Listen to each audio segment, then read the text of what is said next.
মানিকপুরের রাস্তাটা কোন দিকে? এইদিকে কাউকে লুকাতে দেখেছো? কি হলো দেখেছো? এই সালমা তোকে দেখি ফেলেছি, তুই চল, তুই বেরিয়ে আয়। আপনাকে বলতে মানা করতে তো আপনি বললেন কেন? এবার আমি চল কেন না? কি হলো? ওখানে ভিডিও করে কি দেখছেন? কেন বললেন বলেন? আমি নিজের চোখে তোমাকে লুকোতে দেখেছি, আর এই মেয়েটা এসে জিজ্ঞেস করছে আমি কি করে মিথ্যে কথা বলি বলো? ওরে বাবারে, ও তো সত্যি কথা বললো। আমাকে চোর বানিয়ে দে, এখন আবার বলছি আমি মিথ্যে কথা কি করে বলবো বলো? এই তুই চোর হইছিস, তাহলে চোখ ধরে আমরা লুকাবো। চোখ তো ধরতেই হবে। হবে লোকটা লিখি। তোমরা সবাই চুপ করো। এই ছেলেটা কলকাতা থেকে এসেছে, তোমাদেরকে কিছু বলতে চাই, কথাটা মন দিয়ে শোনো।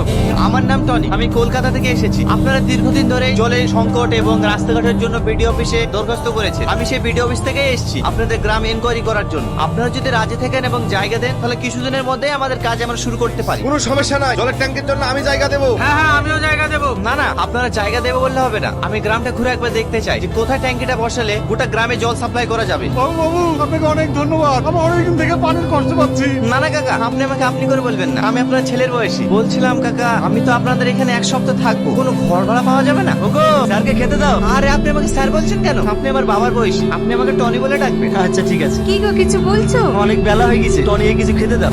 কাকিমা ব্যাগটা ঘরে নিয়ে যা। বুড়ি মাছের বাটিটা নিয়ে আই তো।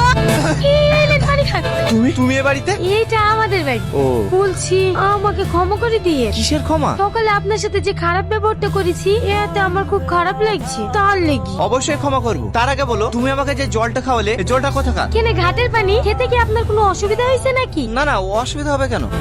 মা, ও দেখো কলকাতার বাবা বসে আছে, কি কোনো ঘুমায়নি? ওরা সব ঠান্ডা ঘরে ঘুমায়, আমাদের এই ঘরে ঘুম আসে? তালের পাখার ঠান্ডা হাওয়া বাবুকে দেখলে হয় না? তুই ঠিকই বলিস বুড়ি, বেচারা গরমে কষ্ট পাচ্ছে, যা পাখাটা দিয়ে গা। আপনার গরমে ঘুম আসে না তাই না? এই নেন, এই পাখাটা দিয়ে হাওয়া খান, তাহলে ঘুম চলে আসে।